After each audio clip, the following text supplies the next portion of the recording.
Kaunist keskhommikut kõigile raadiokuulajatele ja kõigile vaatajatele YouTube'is. Täna on stuudios Keskerakonna esimees Mihhail Kõlvart, Keskerakonna peasekretär Anne Lööt ja mina saatejuhina Janek Mägi. Ja esimene teema on meil selline vahva, et mina mõtlesin, et rohepööre on Eestis lõppenud. Me võime sõita autoga nii palju, kui me tahame.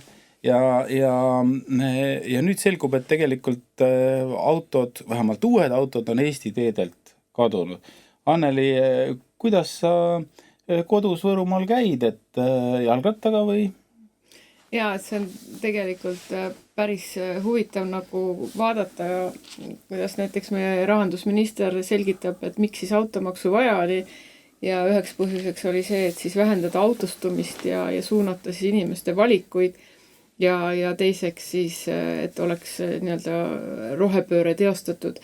Aga sinna ei tule nagu öeldakse A, aga ei öelda B, eks ju, et kui me ütleme, et inimesed võiks vähem autodega sõita või Eestis võiks vähem autosid olla, siis tegelikult kõik inimesed ei ela linnas, kõik inimesed ei ela pealinnas, vaid meil on veel inimesi, kes elavad ka Tallinnast väljapool, kus ei ole ühistransport hästi korraldatud, nii et saab igasse punkti igal ajal, vaid sul on nagu hädavajadus auto ja nüüd automaksust tulenevalt, mis siis selgus, lisaks veel oli see, et Eesti inimeste autopark on vananenud, et väga paljud inimesed olid talvel oma autodega hädas, käivitamisega hädas, vajasid veel täiendavalt kulutusi teha, sest pidi otsima nii-öelda tehnilist tuge ja abi, et autoga üldse liikuda saaks.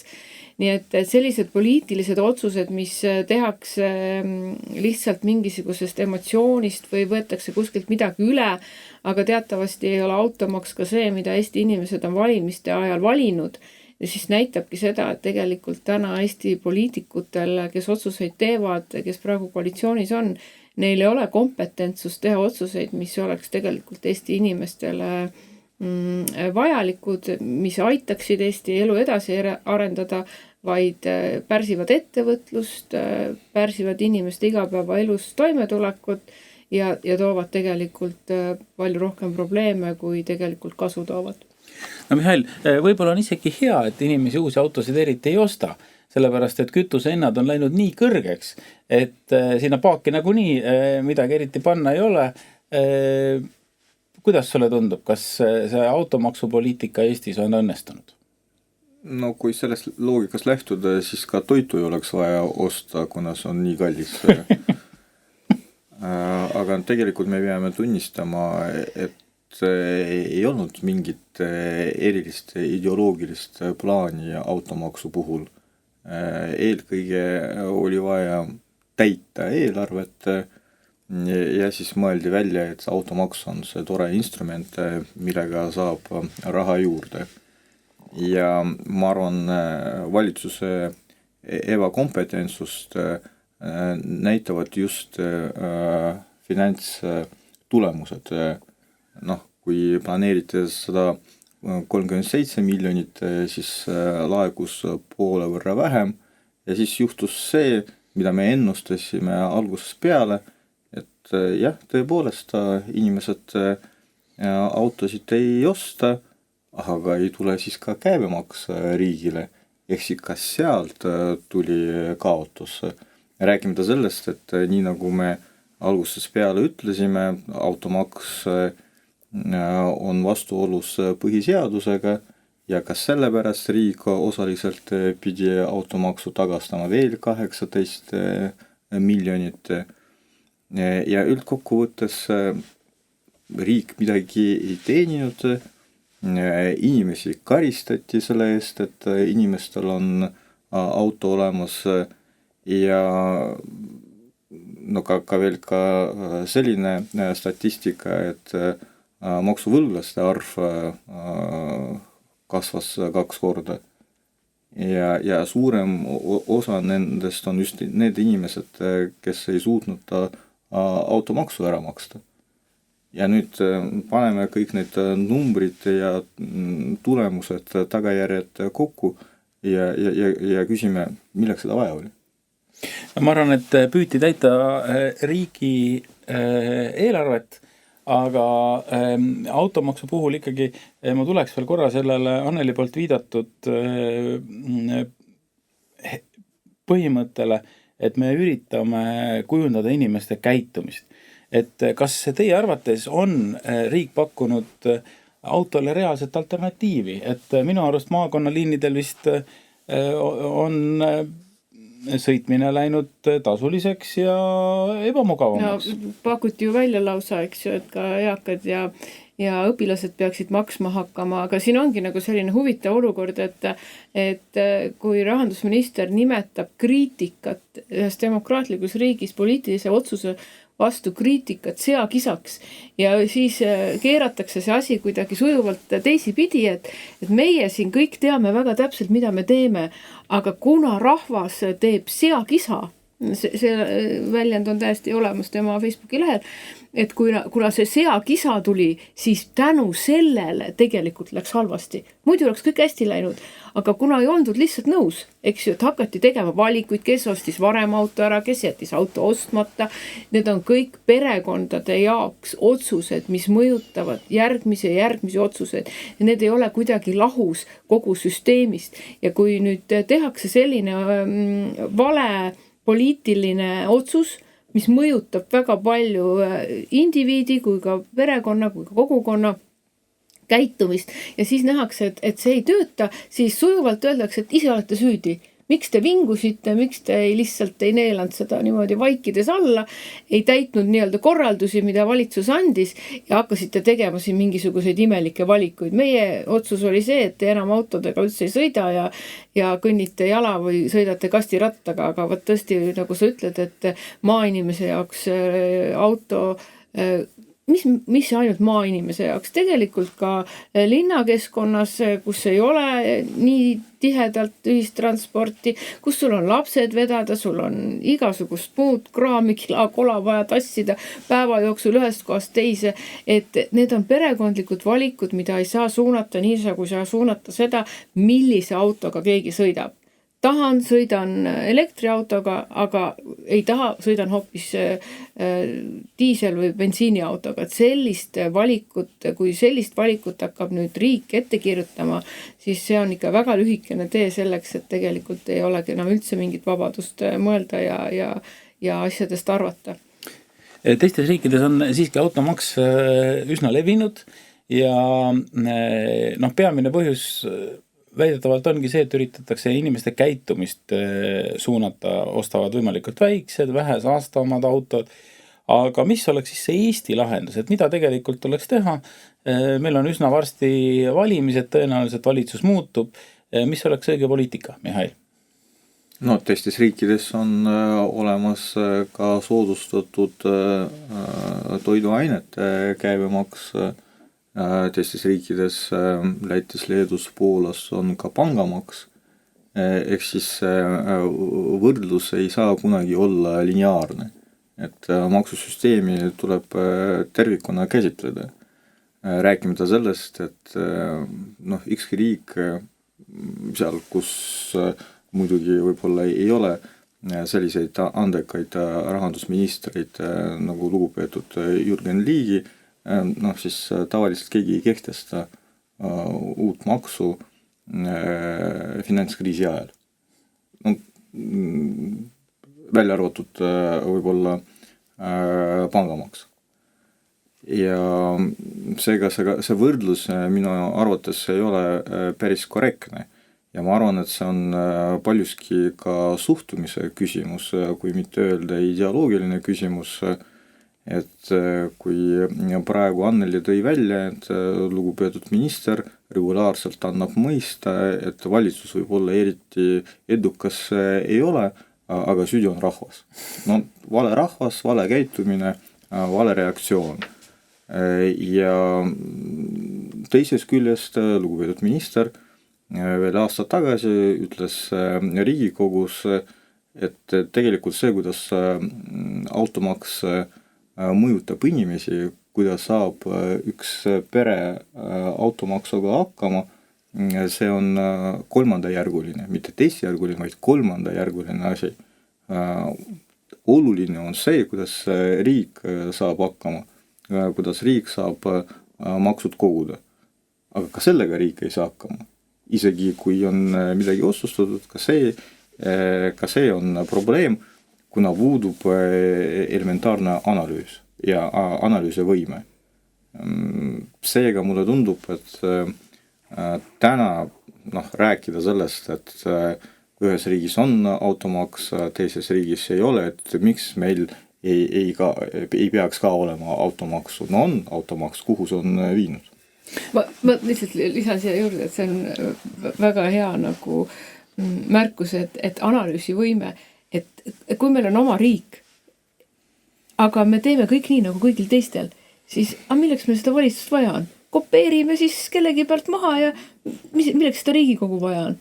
Tegelikult ongi ju see, et need inimesed, kes on sinna valitud, need on rahva esindajad ehk siis poliitikud, kõige enne rahva esindajad ja nende ülesanne, nende vastutus on analüüsida kõiki võimalikke valikuid, ka neid, mis on tehtud teistes riikides, kuidas see sobib siia meile, meie Eestisse. Ja see ei pruugi olla sugugi niimoodi, et need valikud, mis on tehtud naaberriikides või kuskil kaugemas, siia sobivad. Ja üks kindlasti on automaks, lihtsalt see kontekst on täiesti erinev. Meie geograafiline olukord on erinev, meie maksusüsteem on erinev. Täna on niimoodi, et maksad teenitud raha pealt, nii-öelda palga pealt, aga maksad ka iga järgmise sammu pealt. Selle raha, mis sa kätte saad ja nii kui sa seda välja hakkad andma, maksad jälle ja jälle ja jälle ja see ring on nagu lõputu ja sinna niimoodi kirjutada juurde neid makse ilma selle seakisata, no kuhu me siis jõuame lõpuks, ei olegi mõtet, et käid tööl ja kannad kohe oma palga sinna riigieelarvesse ära. Täiesti uskumatu, aga siit lähme teise riigieelarvelise teema juurde, milleks on siis indekseeritud riigi kulud ja Raul Eamets mainis siin, et võib-olla tuleks pensionite indekseerimine lõpetada, et panna sinna nii-öelda katus peale, et riik saaks otsustada, et kui palju siis ikkagi pensioni tõsta, aga ma arvan, peamine põhjus, miks ta selle välja tõi, oli ikkagi seotud sellega, et see on väga suur kulu riigi jaoks kokkuvõttes. Inimestel on võib-olla tulu väike, aga kokku on meil päris palju inimesi, kes pensioni ja muid toetusi saavad.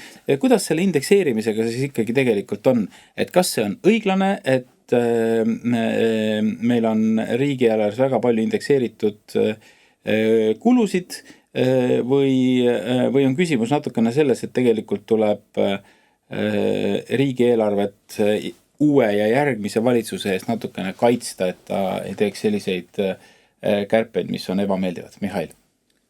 No kui üks panga analüütik ütleb, et tegelikult meil on selline olukord, et pensionit ei saa enam indekseerida ja ei peagi indekseerima, siis minu esimene küsimus on, aga miks panga esindaja ei paku meile pangamaksu? See oleks solidaarsuse printsiip. Rääkimata sellest, et täna pangamaks on jälle väga aktuaalne, kuna Euribor kasvab. Euribor kasvab, pangad saavad lisakasumi ja sellest kasumist võiks tõepoolest osaliselt sotsiaalsüsteemi ülal pidada, mis oleks pikemas perspektiivis ka pankade huvides, et oleks kelle käest raha võtta. Nüüd, mulle tundub, et kui me räägime indekseerimisest, siis me räägime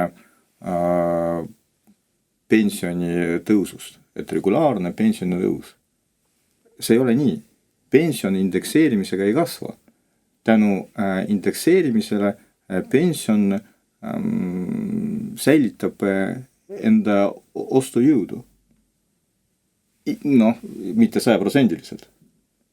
Ehk siis kui mitte indekseerida, siis tegelikult pensionärid iga aastaga saavad vähem. Summa jääb samaks, aga teadaolevalt koos inflatsiooniga ostujõud langeb. ehk siis me kodeerime sisse sellega pensionäride vaesustamist, mida me praegu juba niikuinii näeme, et meil ongi Euroopas kõige vaesemad pensionärid. See on päris hirmus, Anneli, mida siis ette võtta?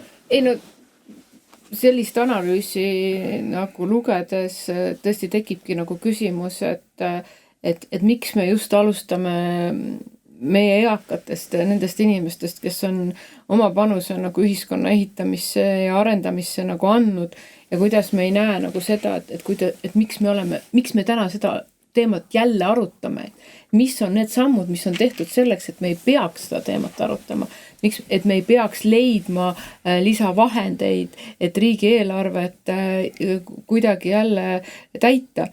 Ja need otsused, mis on valesti tehtud, on ju tehtud teises kohas.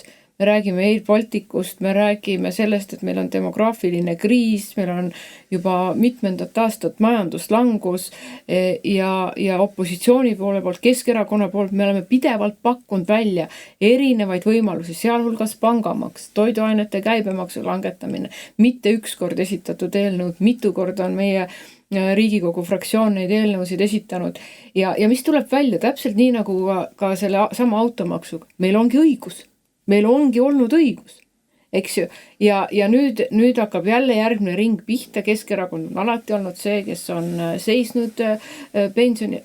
Me oleme tõstnud pensioni selleks, et ka see indekseerimine oleks suurema võimendusega, sest kui pensioni summa on kogu aeg sama, siis indekseerimine küll natukene võib-olla hoiab seda taset samal tasemel, mis ta on, eks, aga ta ei anna nii-öelda võimendust juurde, eks.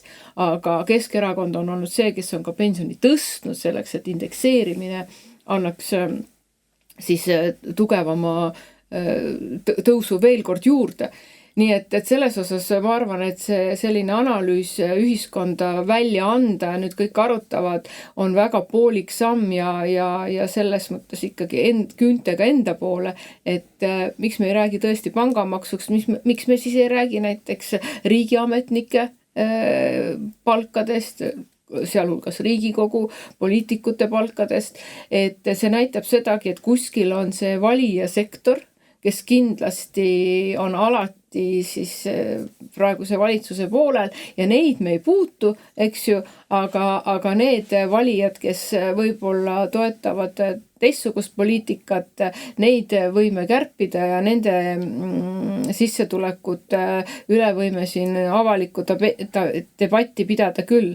Nii et ma arvan, et see on väga lühinägelik samm, seda kindlasti ei tohi poliitikas lubada nüüd tõsiseks aruteluks, et loomulikult kõik võivad igasuguseid ettepanekuid teha, aga poliitikute roll on siiski seda tasakaalu ühiskonnas hoida ja väärtustada neid inimesi, kes on oma panuse andnud ja vaadata tegelikult nendesse kohtadesse, kus on valesid otsuseid tehtud, sest et kui meil ikkagi lapsi juurde ei sünni, siis ilmselgelt meie siin täna kõik oleme need, kes oma pensionite peale peavad nagu selles mõttes mõtlema, et kuidas üldse, eks ju, aga need, kes täna juba pensionärid on selles süsteemis oma panuse andnud, siis nende pealt siin mingeid kärpeid arutada on täiesti lugupidamatu ja vastutustundetu. No mul tekib, Anneli, sinu jutu peale küsimus, et võib-olla peaks hoopis pensioneid tõstma, mitte ainult indekseerimise tulemusena,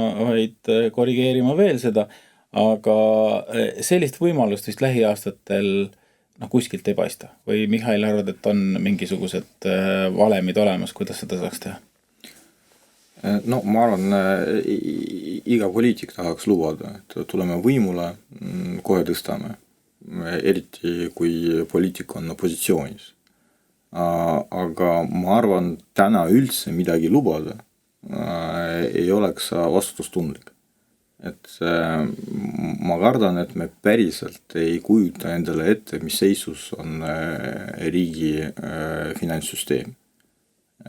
Seega mina täna ei hakkaks väga palju lubama, aga selge on see, et pensionide indekseerimine on absoluutne miinimum. Loomulikult pensionisüsteem sõltub maksumaksjade arvust ja selles mõttes me ju võime pensioni kärpida inimestele, aga kui demograafiline probleem ei leia lahendust, siis varsti ei ole kellelegi neid pensioneid maksta. Ja inimene on peamine majanduse ressurss, eks kui meil inimesi juurde ei tule, siis mitte ainult pensionisüsteemi, vaid riiki ülal pidada ei ole võimalik ja see on mitte lihtsalt suur probleem, see on operatiivne probleem, millega tuleb nagu tegeleda. Nüüd ka mina arvan, et see kõlab nagu küüniliselt, et ühest küljest me räägime suurtest projektidest, räägime sellest uhkelt, kuidas me tõstame kaitsekulud, aga samas me näeme, et raha on suur, aga me ei oska seda õigel viisil ära kasutada ja kahjuks näideid selleks on väga palju. Me uhkusega räägime sellest, kuidas me ehitame sajandi projekti Rail Baltic, aga tegelikult näeme, et see on lihtsalt raha põletamine ja mitte ainult investeeringute kontekstis, et see projekt on tänaseks juba 3 korda kallim kui see summa, mida esialgu planeeriti, on tegelikult ainult üks väike osa sellest probleemist. Teine osa seisneb selles, et me ei tea, millal ja kas kunagi seda valmis tehakse ja see omakorda tähendab, et hind kasvab veel, see raha põletamine jätkub ja kui see isegi kunagi on valmis, siis täna isegi keegi ei oska teha prognoosi, kui palju läheb maksma ülalpidamine.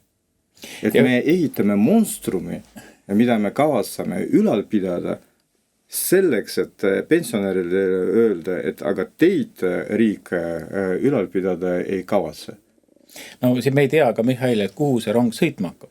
Et ka see on päris keeruline, sest ma saan aru, et Eesti piiril see raudtee lõpeb.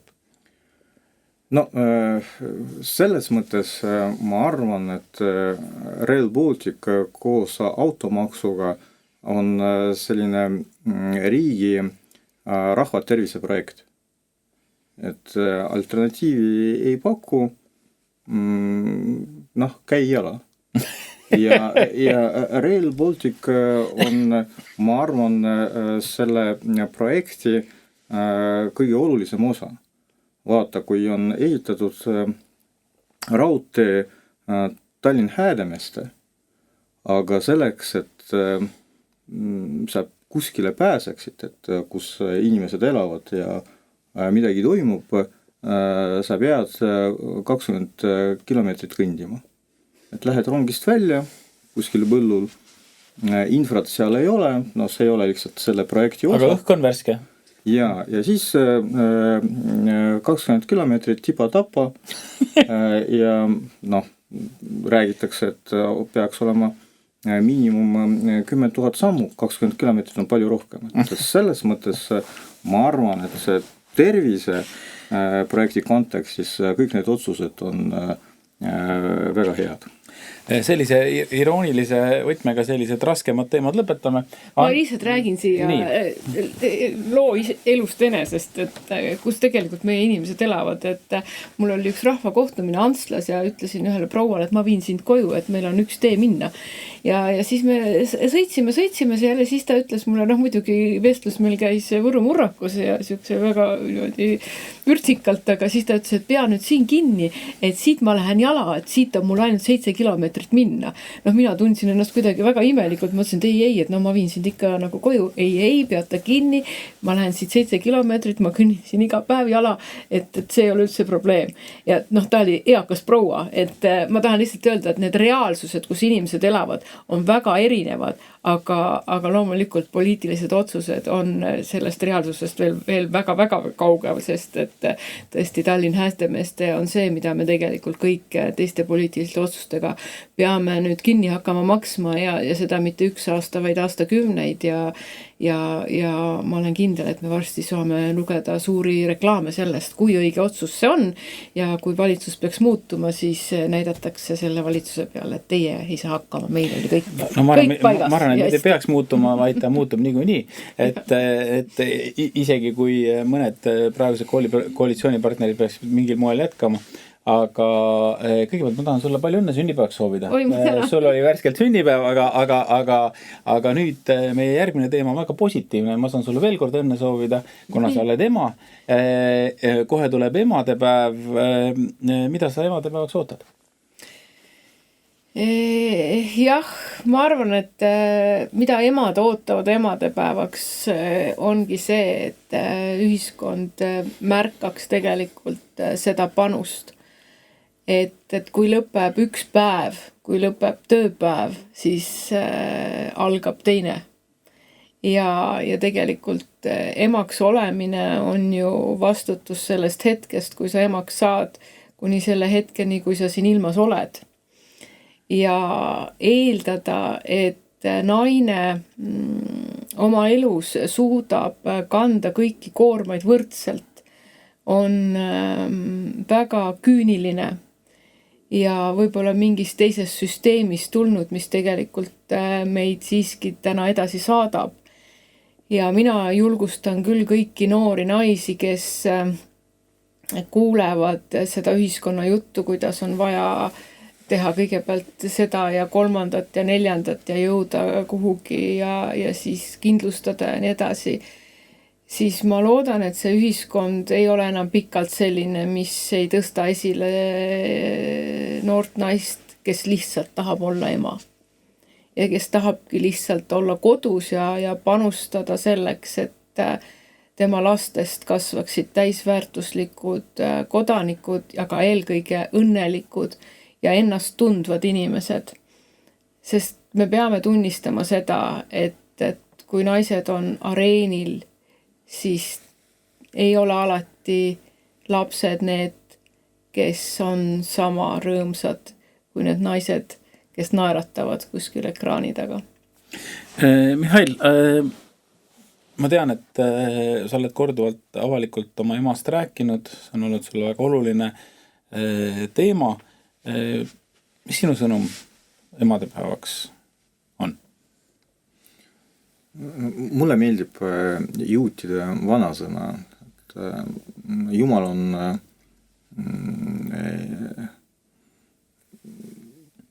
igal pool ja alati, aga